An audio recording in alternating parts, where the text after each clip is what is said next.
성종대왕. 성종대왕께서는 제가 인용하고 있는 지리제의 교과서 동국여지 있음남을 편찬을 시작하신 분으로 저에게는 각별한 인식을 가지고 있는 제왕으로 이분의 이야기 속으로 들어가 봅시다. 황제 등극. 1469년에 예종이 죽고 그 아들이 아직 어리자 정의 대비가 한 명이 신숙주 등 대신들과 의논해 형 월상군의 몸이 허약하다는 이유로 성종을 왕위에 올렸다. 즉위할 무렵 나이는 13세에 불과하였다. 때문에 그 뒤 7년간 정의 대비가 수렴 청정을 했고 1476년 비로소 친정을 하였다. 1461년 자상군에 봉해졌다가 1468년 잘상군으로 개봉되었다. 태어난 지 2달도 채 못 되어 독종이 죽자 세주가 궁중에서 키웠다. 천품이 뛰어났으며 도량이 넓고 사회와 서화에도 능해 특히 세주의 사랑을 받았다. 어느 날 내우가 몰아쳐 옆에 있던 환관이 벼락을 맞아 죽자 모두 정신을 잃었으나 성종의 얼굴빛이 바뀌지 않는 것을 보고 세조는 성종이 태조를 닮았다고 하였다. 상기에 등장하는 성종대왕의 봉지 자산군과 형제인 월산군, 구성군의 봉지를 살펴봅시다. 자산군. 전라도 남원의 방면을 인용합니다. 자성, 서쪽으로 처음이 20리이고 끝이 30리이다라고 했습니다. 자산에 있는 성이 자성으로 남원의 서쪽에 자산군의 봉지가 있었던 것으로 전라도 남원의 군명 용성은 신시계천에 여명을 여신 부처님들이 대를 이어 계셨던 곳으로 그곳의 서쪽에 성종대왕인 자산군의 봉지가 있었던 것입니다. 월산군. 형제인 월산군의 봉지를 살펴봅시다. 충청도 홍주의 산천을 인용합니다. 월산, 본주 서쪽 3리의 지점에 있는 진산이다 라고 했습니다. 월산에 있었던 성이 월산성입니다. 월산성, 석축으로 되어 있으며 주인은 9,700척에 그 안에 우물 하나가 있는데 지금은 폐해버렸다고 했습니다. 월산이 진산인 충청도 홍주의 군명을 인용합니다. 충청도 홍주의 군명은 운주, 안평, 해풍, 홍량, 해흥, 홍량이라고 합니다. 충청도 홍주의 군명 안평은 안평대군의 봉지이며 평안도 안주와 동일한 지명을 다르게 표시하는 방식입니다. 평안도 안주의 부루에 천황사 성안에 있다고 했습니다.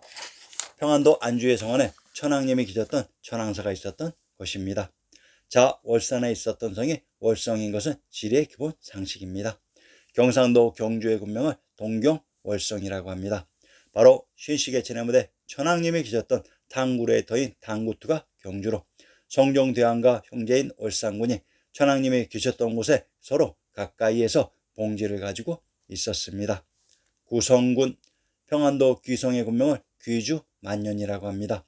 구성군의 봉지 귀성은 관중의 왕부의 중심 제왕의 성인 한성인 국내성이었습니다.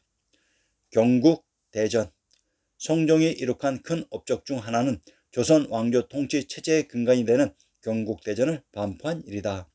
경국대전은 조선시대의 기본 법전으로 조선의 행정조직인 이전, 호전, 예전, 병전, 형전, 공전의 6전으로 구성되어 있다. 1475년에는 성균관에 전경각을 짓고 경적을 조정하게 했으며 양형구를 충실히 하여 학문연구를 원하였다. 이 밖에 홍문관을 확충하고 용산 두모포에 독서당을 설치, 젊은 관료들에게 휴가를 주고 독서, 제술에 전념하게 하였다. 상계의 명칭 중 성균관과 용산의 제명을 살펴봅시다. 성균관. 신중 동국 여지승남 경도의 신증국도를 인용합니다. 성균관에는 항상 500명을 양성하는데 3년마다 명경으로서 뽑은 자를 생원이라고 시부로서 뽑은 자를 진사라하며 남중 동성의 사학에서 승보된 자를 승학이라 한다고 했습니다. 성균관이 경도인 서울에 있었다고 했습니다. 경도의 신증을 추가로 인용합니다. 예조. 광화문 남쪽 오른편에 있으며 성균관이 이속되어 있다고 했습니다. 그리고 성균관 동부 순거방에 있으며 유생을 교화하는 일을 관장한다고 했습니다. 성균관이 경도인 서울에 있었다고 했습니다. 그런데 광화문 남쪽 오른편에 있었던 예주에 예속되어 있었다고 했습니다. 광화문은 경도인 서울이 아닌 관중의 한성에 있었다고 했습니다. 황제가 있었던 곳은 관중으로 예조는 당연히 황제가 계셨던 관중에 있어야 됩니다. 그러면 개성부의 학교를 인용합니다. 성균관 탄현문 안에 있다고 했습니다. 자, 이번에는 송균관이 경도에 있다가 개성에 있었다고 합니다. 이것이 역사의 비밀로 신시개천의 무대가 서울인 경도로, 이것이 또한 개천의 무대 개성 개경이었던 것입니다. 자, 여기에서 제동을 하겠습니다. 명조선의 왕부가 있었던 곳은 경도인 개경이 아니라 한양장안의 중심 관중이라고 했습니다.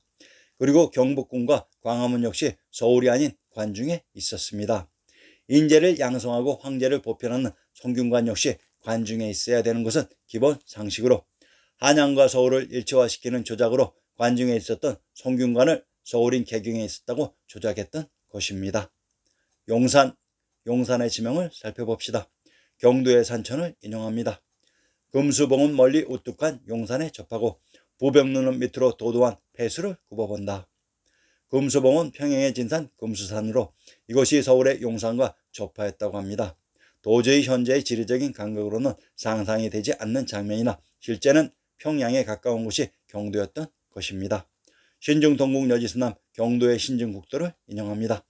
용산은 구룡산이라고도 하고 노양산이라고도 하는데, 금수산 북쪽 20리에 있고 산 꼭대기에는 99개의 못이 있다고 했습니다. 서울의 용산을 구룡산이라고 하며 노양산이라고도 합니다. 평안도 평양의 산천을 인용합니다. 구룡산 부의 북쪽 20리에 있는데 혹은 대성산 혹은 노양산이라고도 이른다. 옛 기록엔 산마루에 99못이 있다 했으나 지금은 다만 3못이 있고 날이 감을 때 기우제를 지내면 영험이 있다고 했습니다. 용산인 노양산이 있었던 노양이란 제후국 노나라로 이곳의 지명을 밝혀봅시다. 충청도 이산의 산천과 군명을 인용합니다. 노산, 현북쪽 오리에 있는 진산으로 일명 성산이라고도 한다. 충청도 이산의 군명을 열야산, 노산이라고 합니다. 강원도 평창의 군명을 우고, 배고, 노산이라고 합니다.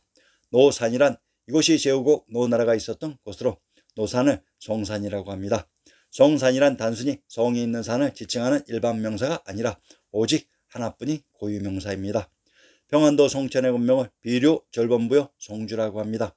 송주에 있는 지명이 송산으로, 평안도 송천이란 경도의 지명인 송도에 흐른 하천으로, 이 성산의 비밀은 관중과 서울의 가운데 부근에 있었던 산이 바로 모산, 성산, 노산, 용산으로, 이 산의 좌측이 관중이며 우측이 천황님이 계셨던 서울의 용산이었습니다.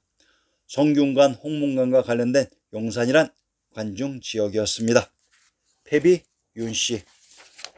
성종의 제위 기간 중 가장 큰 오점으로 남은 일은 사사로운 감정 때문에 두 번째 부인이자 원자를 낳은 왕비를 폐위한 일이었다. 성종은 첫 번째 부인인 공의 왕후가 죽자 숙의 윤씨를 왕비로 맞아들였다. 당시 숙의 윤씨는 원자를 잉태하고 있었고 성종의 사랑도 깊었다. 그러나 윤씨는 왕비가 된 후 성종과의 사이가 급격히 나빠지기 시작했다. 이유는 윤씨의 투기 때문이었다. 그러던 중 급기야 왕비의 처소에서 독약의 일종인 비상과 후궁들을 저주하는 방법을 적은 글이 발견되었다. 결국 성종과 이수 대비는 윤씨의 폐비를 결정하기에 이르렀다. 여러 대신들은 윤씨가 원자의 모인 점을 들어 폐출을 반대했으나 윤씨는 1479년에 끝내 폐출되었다. 이때 원자의 나이 불과 4세였다. 왕비를 폐출시킨 것은 조선 역사상 그때까지 처음 있는 일이었다. 그리고 3년 후에 폐비 윤씨는 사사되었다. 연산군의 친모가 폐비 윤씨로 연산군 시대 피바람의 서막이 된 폐비 윤씨 사건이 성종대왕 시대 발생했던 것입니다. 건주 야인. 성종은 국방대책에도 힘을 기울여 압록강 이북의 건주 야인의 본거지를 정벌하고 두만강 이북의 우디고 부락을 소탕했다고 합니다. 그러면 압록강과 두만강, 건주 야인의 정체를 밝혀봅시다. 압록강. 평안도 의주의 산천과 군명을 인용합니다. 압록강, 주의 서북쪽에 있는데 마하자 청화 또는 용만이라고 합니다. 평안도 의주의 군명을 용만파주 송산이라고 합니다. 평안도 의주의 군명 송산이란 해마다 수나무를 씹었던 맛산인 경도인 서울의 종남산으로 개성의 군명 송악과 정확히 동일한 지역입니다. 압록강의 다른 이름 청하란 청주에 있었던 하천으로, 압록강은 종남산인 송산, 금강산과 청주 지역을 흘러가야 됩니다. 한양장안의 중심 관중에 흐른 강이 한강인 압록강, 열반강, 요화, 양자강, 장강, 위수 등이라고 했습니다. 두만강. 경도의 단묘를 인용합니다. 두만강은 경운에 있다고 했습니다. 함경도 경운의 군명을 공주, 광주, 추성이라고 합니다. 함경도 경운의 군명 공주는 공시가 기출된 제후국 노나라의 곡부로 관중 지역입니다. 함경도 경운의 산천을 인용합니다. 두만강 부해 동쪽 25리에 있다. 근원이 백두산에서 나와 동양, 북사지, 아모카, 수주, 동건, 다운, 속장 등 지방을 경유하여 획가에서 남쪽으로 흘러 경흥부의 사차 마도에 이르러 갈라져 오리쯤 흘러서 바다로 들어간다. 요즘 말로는 마늘 두만이라고 하는데 여러 갈래의 물이 여기에서 합류하기 때문에 이렇게 이름을 붙였다고 했습니다. 요즘 말로는 마늘 두만이라고 했습니다. 그러면 만의 지명을 밝히면 두만강의 정체가 드러날 것입니다. 평안도 귀성의 군명을 만년귀주라고 합니다. 귀성이 만땅으로 이곳에 있었던 성이 관중의 국내성인 만리장성이라고 했습니다. 함경도 경운의 산천에서 두만강이 지나갔다고 하는 아목화가 암으로인 압록강입니다.